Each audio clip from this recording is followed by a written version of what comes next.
Good afternoon, everyone, and welcome to our webinar.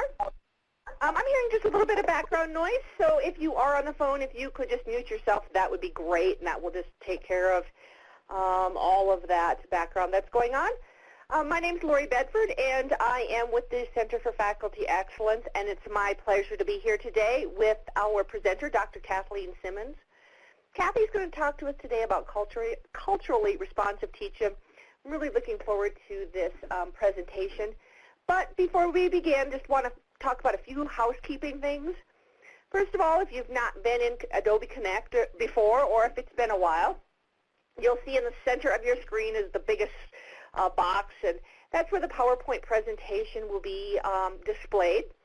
After the session, I will send out an email to everyone participating with a copy of this presentation, as well as a link to the recording, so you can share it, review it, however you'd like to use it.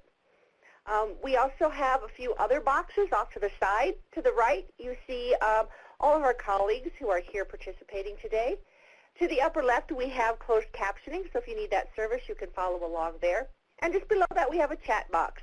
The chat box is for everyone to see and use, so please feel free to post questions, your experiences, all those kinds of things. And if you just dialed in on the phone, if you could mute yourself, that would be great. Kind of hearing what's going on in your office, that's hard to control sometimes, so thank you. A couple other things. Again, as I said, we're recording the session, so just keep that in mind. But if you'd like to speak, and I've muted you if you're on voice over IP. If you're on the phone, if you could mute yourself, that would be great. But if you'd like to share verbally, we'd love to hear you. Just raise your hand using this raise hand feature at the top. You see that dark bar across the top, little guy with his hand up. Click on raise hand. I can see that you have your hand raised. I can call on you, activate your microphone, and or you could unmute yourself from your end and share verbally. If you need any assistance, your first line of defense is to type into the chat, and I'll sure give you a hand if I can.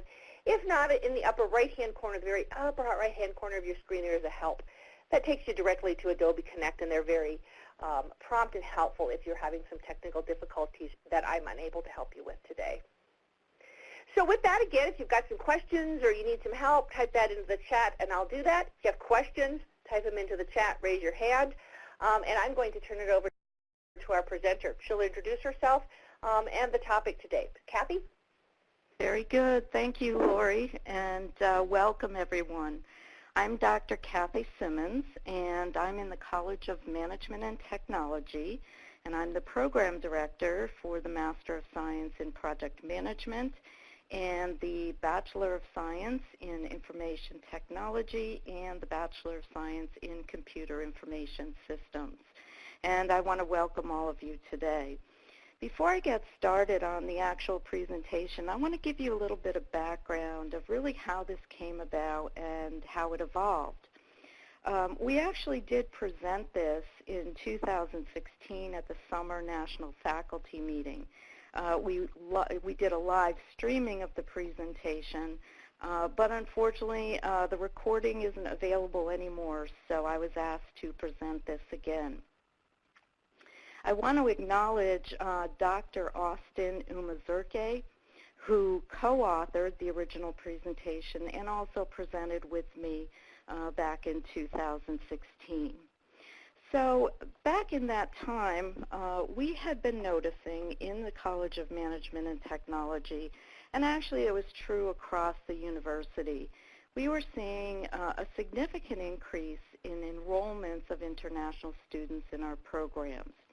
And a majority of those were coming from African countries at that time. What we were seeing, though, although we were increasing enrollments, we were also seeing very, very high attrition amongst that group of students. So our dean, Karlin Barilovitz, gathered a group of faculty to ask us to generate some ideas. Could we, understand, or did we have some insight into why these students were not staying with us? And then beyond that, the students that did stay with us, what were some things that we could consider to actually, support them in a way that was more culturally responsive, understanding their cultures, and doing some things in our classrooms to support those students. I want to also acknowledge some other faculty who were involved with Carlin in generating those ideas and really starting this presentation. Dr. Goodwin Igene, Dr. Harold O'Carey, Dr. Alana DeGrassa, Dr. Leet Kadua, and Dr. Gregory Uche. I want to acknowledge them for their contribution in the ideas that really started our thoughts down this path of culturally responsive teaching. So now we'll move into the actual presentation. Today, the objectives of the presentation are to define culture in multiple contexts, compare some fundamental differences between cultures, take a look at Walden's international student population, what that looks like and where our students are coming from, discuss some factors that are barriers for international student success, and then identify some best practices for how we as faculty can facilitate culturally responsive teaching in our classrooms. We do allow some time at the end for questions. If you do have questions and you can wait until the end, please type them into the chat. If you really need to ask your question while we're going through this, you can feel free to raise your hand, as Lori mentioned. So the first thing we wanted to do was really to look at how culture is defined. And, there are many, many different definitions and certainly many different interpretations. And, in those various contexts, those contexts can lead to how we actually interpret culture. And there are three definitions, if you will, that are fairly common. The first one is anthropological. And this is, what it really means is that all learned behavior, and that's an important point, all learned behavior, is passed down through generations, and that kind of assumes, a family system in that, generation to generation, certain traditions and ways of life are passed down. And these actually will influence behavior, attitudes, problem-solving, interaction, values, spiritual beliefs as a result of taking that view of culture. There's also a historical definition that says that culture is connected to nationality and ethnic origin. So really looking at a person's ethnicity and where they may have come from in terms of various countries kind of assumes what their cultural aspects are. There's a more contemporary definition which says that behaviors, perspectives, and values really belongs to a group or a community. And I think the real difference here is that it doesn't matter who the participants are in that group or community in terms of those other definitions. So we can define the culture in this contemporary definition as any group, a group of students in a classroom, a group of us today on the phone as faculty and administrators talking about this topic. So when we look at those very different definitions, really what we needed to look at next is really how can we interpret those, and really in the context of teaching and learning.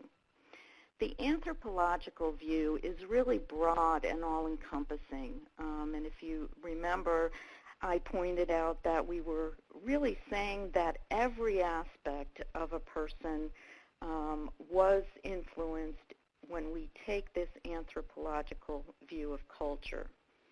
And when we think about that and try to interpret that and think about what we need to do in our classrooms to be culturally responsive, it really isn't realistic to try to address all of those various aspects. The historical view, it really is a very narrow view, very specific to ethnicity and nationality, and really it can lead to false impressions, assumptions, and stereotyping. The contemporary view is more narrow than the anthropological view, but it's also more realistic, and particularly when we talk about teaching and learning in the classroom, because there we are focusing on that group or on that small community, regardless of where the various participants are from, or what, ethnic group or nationality, etc. Okay. So we looked at, this is actually a cultural dimension framework. And this was from the work of Geert Hofstede. And this was originally developed in the late 60s, early 70s. This was his framework of cultural dimensions in helping to really understand how these cultural differences and these perceptions in these various areas really impact communication. And of course, we know in our classrooms, communication is absolutely key. And even more difficult because, we are all working virtually and asynchronously. So we don't always have that chance to really see some of the verbal cues that will help us really understand our communication to others. And at the time, he defined 5 different cultural dimensions. The first one is power distance. And what that is, it really is the degree of acceptance of unequal power distribution among members. And so what that's really saying is that within a group or a community, there is a perception that certain people have power and certain people don't. And those who don't have power may have some reluctance to question or to even address those who are perceived to have greater power. Individualism versus collectivism. This is really about the extent to which individual versus group goals are considered to be more important. And it's about whether or not the group or the members of the group or community act more on an individual basis or work for the greater good. Masculinity versus femininity. These are gender differences where there are views that a certain gender may not be as good at certain things like scientific types of endeavors, etc. And it is all based on the gender differences. Uncertainty, avoidance. This has to do with tolerance for ambiguity and the degree to which people will embrace or avert the unexpected. This also has a bit to do with risk-taking. We know we've heard about people who might be risk-averse because they really want to avoid the uncertainty of taking risks. And long-term versus short-term. And this is the degree to which the past influences how people behave currently and also in the future. And as we talked about in the last slide, this is more related to the anthropological view where someone's behavior and various cultural aspects are directly related to being passed down from generation to generation. After we had done this presentation, additional research also showed that There was a sixth dimension added somewhere around 2010, and this was called indulgent versus restraint. And there is some background noise. If you are not speaking, can you please mute yourself? Thank you. And this dimension, indulgent versus restraint, really has to do with how societies view being indulgent, meaning instant gratification, such as we all see with our cell phones and being online, Facebook chat, all of those kind of things, versus societies that really suppress that through societal norms or even just strict regulations within that society. Okay. So what are some of the implications of these cultural differences in respect to how students learn? When we think about power distance, students who view others in the group as having significant power over them will be more reluctant to question.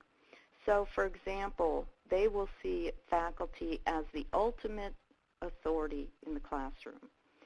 They will see that, and they will feel that faculty are solely responsible for teaching and learning, and that faculty are also the primary communicators. When we look at individualism versus collectivism, it means that some students will be reluctant to speak up, and they expect themselves to accommodate the faculty point of view. We know that, U.S. students tend to question, tend to debate, but you may not see that same thing from students in cultures where really hard work is motivated by the greater good. So the individual is less important than the group. In the masculinity versus femininity, gender role is, stereotyped so that there are different views on someone's capabilities just because of their gender. Uncertainty, avoidance. In this case, faculty are expected to have all the answers. There's a focus on getting the right answers, and a single textbook or teacher is the authority. And that means that students are going to be less willing to go out, do their own research, and then come back and question. And it's because they won't take that risk. They don't want that uncertainty of how that might be perceived, especially when you sort of combine this with thinking about the power distance where they don't feel that they have authority or power in relationship to the faculty. Long-term versus short-term. Particularly with a long-term view, the past is what influences what we do now for those who come from a culture that really focuses on that long-term view. And time exists to observe and reflect. And really what that means is that students who have that cultural aspect really are not as likely to respond very quickly. They want to think about their response. They want to reflect on it before they actually, generate that response. And also that repetition is valuable for learning, such that, repeated types of assignments and types of work actually does bring learning value to the learning process. Okay, so we'll take a quick look at Walden international student population. And this is just a view of where the majority of our international students come from. And we can see over to the left that a large number of them do come from African countries. The other countries that have the most students are Canada, Jamaica, and United Arab Emirates. So this, we just wanted to give this perspective of where our students are coming from. Okay, so what are some of the factors that really are barriers to international student success? And first of all, in many countries, there is not great support for education. Governments don't invest or make a commitment to education in their countries. And we know that here in the U.S., we're very fortunate to have financial aid and other resources that we can go to help fund our education. Our education system here also, prepares us to continue our education throughout our lives. And again, with those financial resources, the ability to actually achieve that. In other countries, though, any commitment or investment in education tends to focus on jobs in the public sector in those countries where the education is more task-oriented and not as likely to be as innovative, new technologies and things like that. Access to funding is very limited, and for those who do have access to funding, currency exchange rates can be very problematic. Whereas, today the exchange rate might be more favorable to somebody in a different country coming to education in the U.S., it can change very quickly. Location challenges. We know time zone differences are a challenge, but in general, I think that, since we've been doing this for so long, we, really have been able to overcome many of those. And the asynchronous mode really does help that because students can work on their assignments and post in discussions, etc., within their own time zone. But some of the other location challenges are more difficult. Some of our students may live in areas where electricity is unreliable. There are some countries where they may only have electricity available for a certain number of hours per day.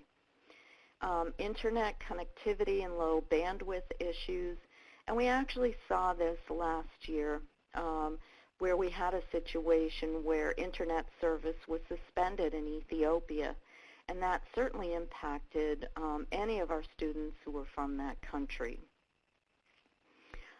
There is limited access to learning resources.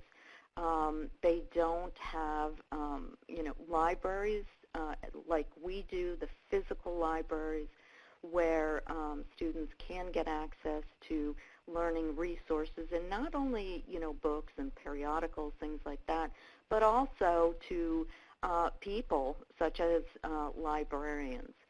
So that physical absence of those kind of resources. And it is difficult for them to actually receive hard copy books from the U.S. because of, taxes and things like that. Language barriers are another difficulty. In some countries, there can be more than 500 languages spoken. For most of our students who come to us from international countries, English is a second or even a third language. Academic English is even a little more difficult because it is more formal. And also, it can even be things like, British spelling versus American spelling.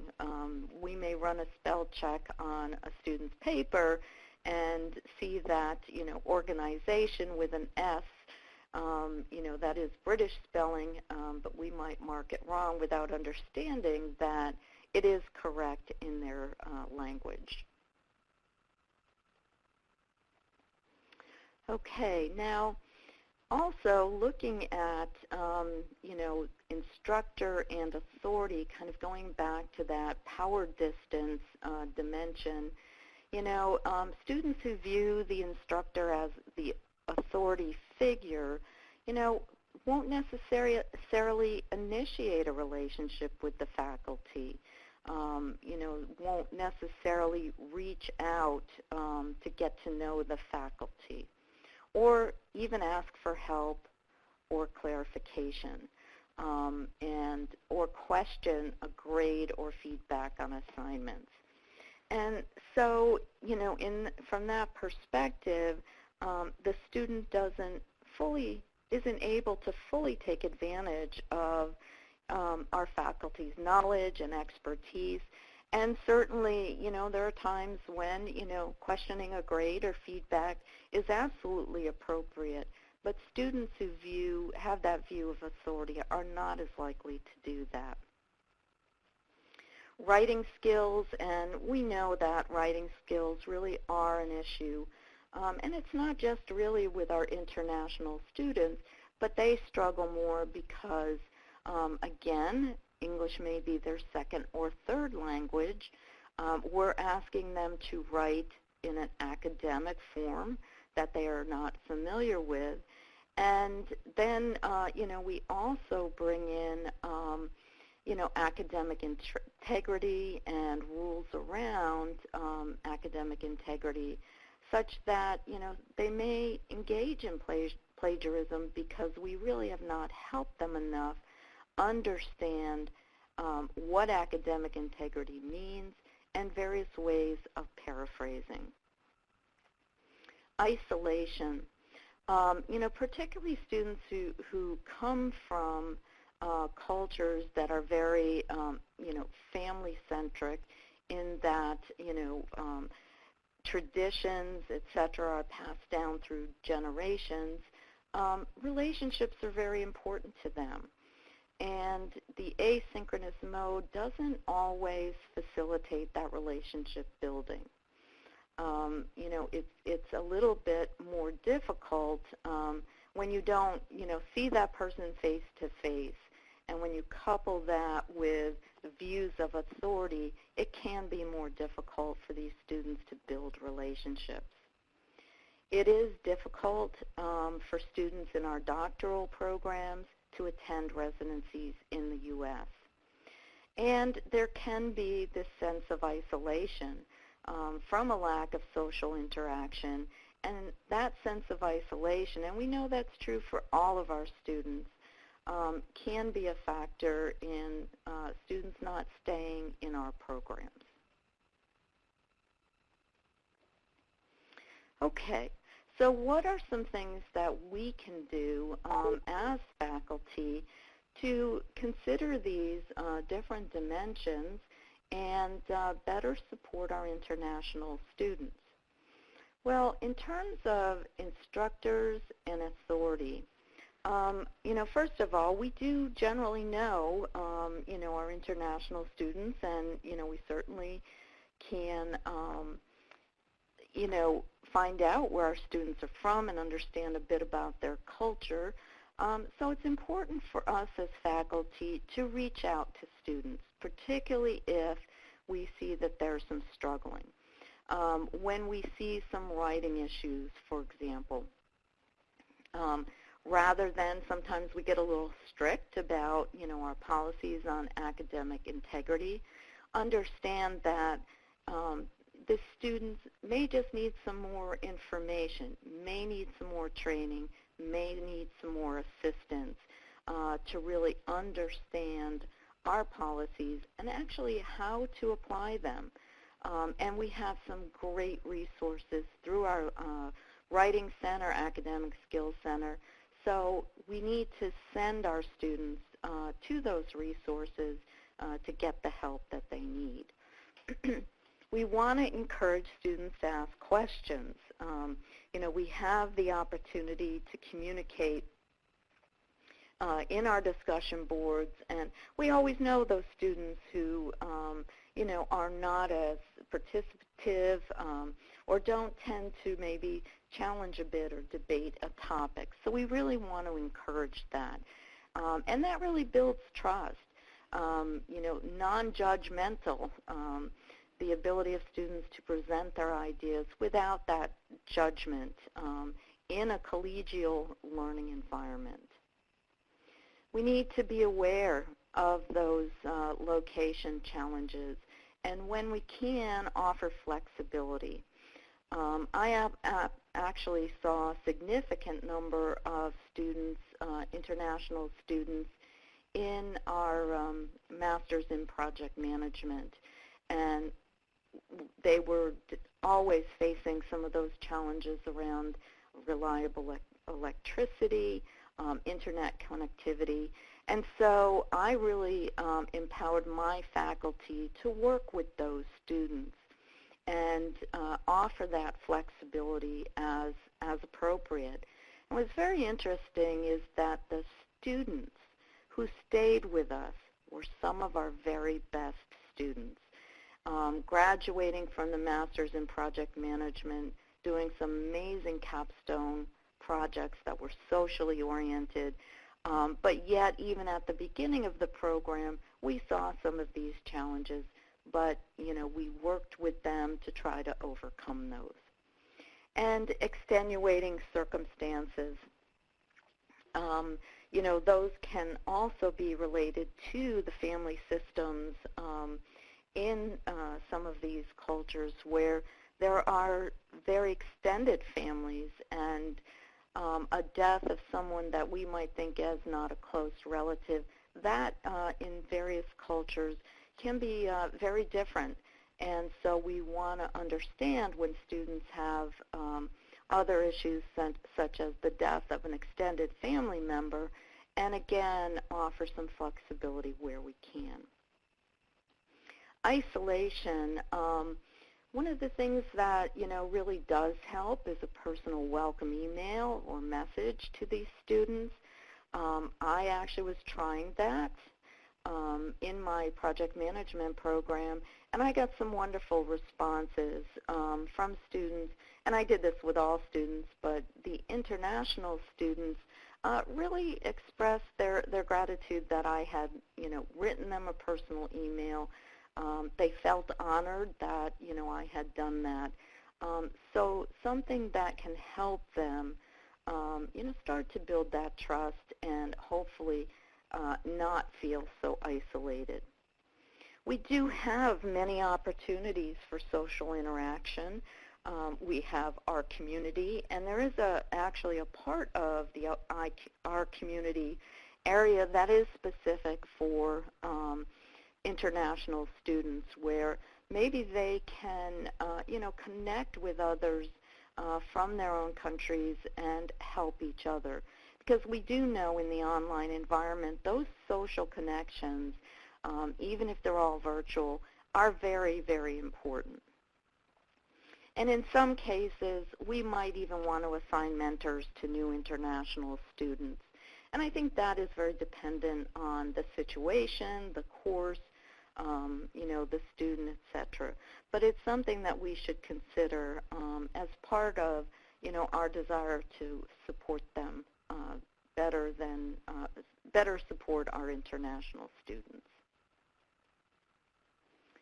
Okay, curriculum and resources, increase the use of electronic materials, and we're always doing that as we continue to upgrade our programs and courses.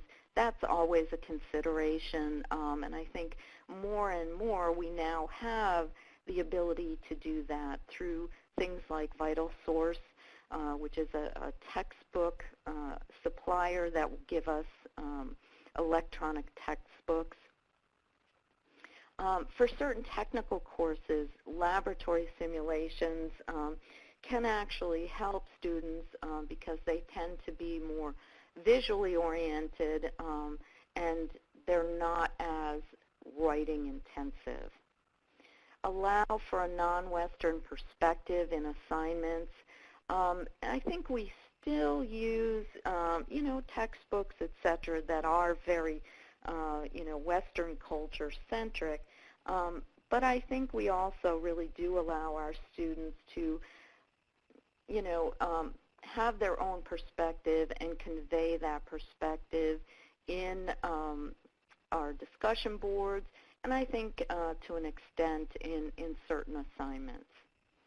Support services. It's important really to be encouraging and supportive when we send our students to our support services. As I was mentioning, the Writing Center, it's important that we help them understand that this is a service, this is a resource, this is a way for them to be successful, and that's what we want. We want to see them succeed. Post-support services links in our classrooms, I do believe we have those. I'm not sure they're always as visible, but I do think we do post our links. Consider satellite offices and overseas residencies.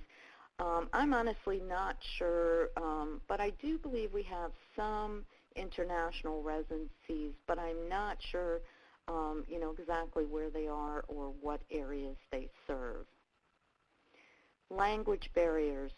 It's really important to provide detailed feedback, not just that, the students' writing skills are, not up to par, but some detail that helps them understand really where they need to improve, and also to do it in an encouraging and supporting manner. Sorry about that. We also can engage the Writing Center staff. I know that they, will come into our courses and, work with students and, provide some hints and tips. And they certainly have a tremendous number of services that they offer through the Writing Center, everything from, chat to one-on-one help with writing, a tremendous number of webinars and other resources. So we really want to help our students take advantage of those services. And this, writing skills was something that really, was emphasized by the group of faculty that, helped generate the ideas for this presentation. And they wanted us to highlight these because it is one of the greatest challenges. So again, using the resources of the Writing Center, we do have Grammarly, which is a great resource for students to check their grammar on their papers. And again, if they need some specific help with it, the Writing Center is always there as well. The APA 6th edition is our current reference for APA, and it's important that students know what that is and how to use it. And I think some of this may actually come from, we at one time had online orientation courses for each program, and students would take those courses, and they would get a lot more, I think, of information on APA and academic integrity. It is important to also correct grammar and provide that feedback to the students. And that doesn't mean that you have to correct every single thing in a paper, but we often see sort of trends in where students may be having some grammar issues. And again, providing that feedback in a supportive manner, and where necessary, sending the students to the Writing Center. Helping students really understand paraphrasing and the reason why we need to acknowledge our references and sources. Understanding why it's necessary to do that.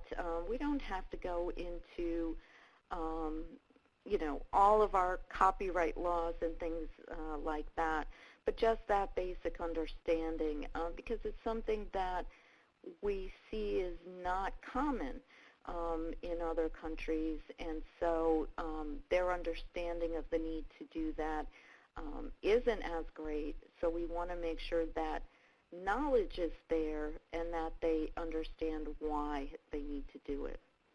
And being direct, just telling students through our feedback that, here are the areas that need to be addressed, and then offering some resources for the student to use to be able to correct those writing issues.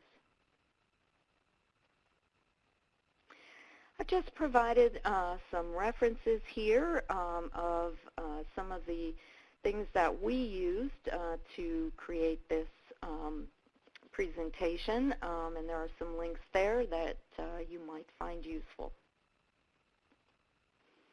Okay, happy to take some questions. I see there's an amazing discussion going on in the chat box, and I'm happy to take some questions.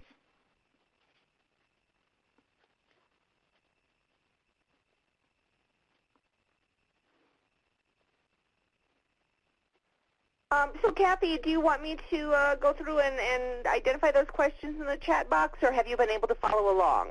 No, it's quite a lengthy discussion, but I may just call on some folks to, talk a bit about that. Kana, would you be willing to say something about your comments in the chat box?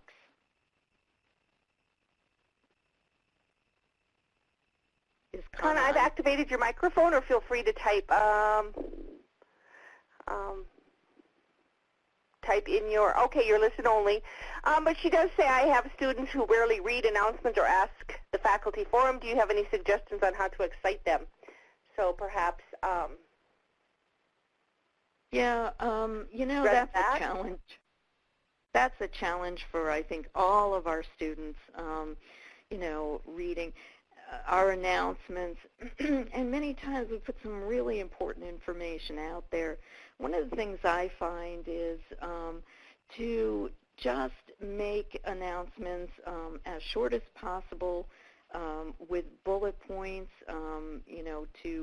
you can even do that and then direct them to other areas where they can find more information, but it's kind of like you need to grab their attention to get them to actually read those.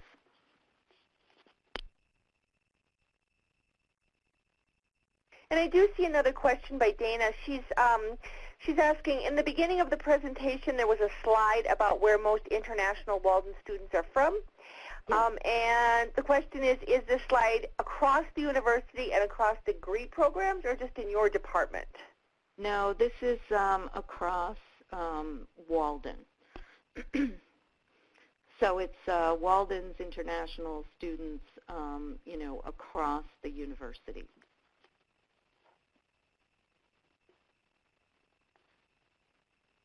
And then another question: how do we handle scholarly issues? It's one of the greatest challenges in teaching foreign students, more so from the South American continent. Do you have any suggestions for that? Yeah, I think it depends on where the student is in the program. It's really important that we do it as early as possible. So, for example, as I mentioned, in the project management program, I have my faculty in the very first course really focusing on writing skills. The worst thing that ever happens to me is when a student gets really to the end of their program and, finds out that they have been plagiarizing and no one has ever told them about it. Because I do find that when we do educate our students about the need, to really write academically, scholarly, etc., when we do educate them about that, they're very receptive, and they really do a nice job. But we really have to do it very early. So again, I focus on it in the very first course, in my program. I'm not seeing any other questions. Are there other comments from the chat that you want to pick out, Kathy, and comment on? Let's see here.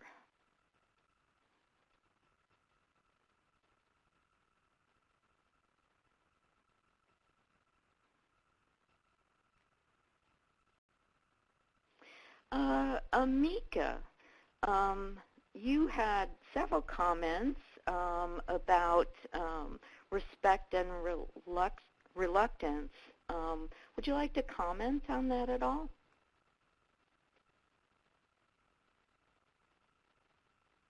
I've enabled your microphone, Amika. Are you able to share?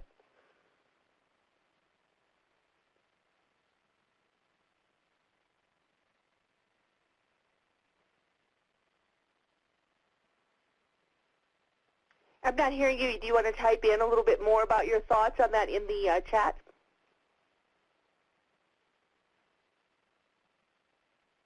Oh, Amika says listening only. Okay. Tammy, let's see. Are you in listen only, or can you comment some on what you're listen only? Okay.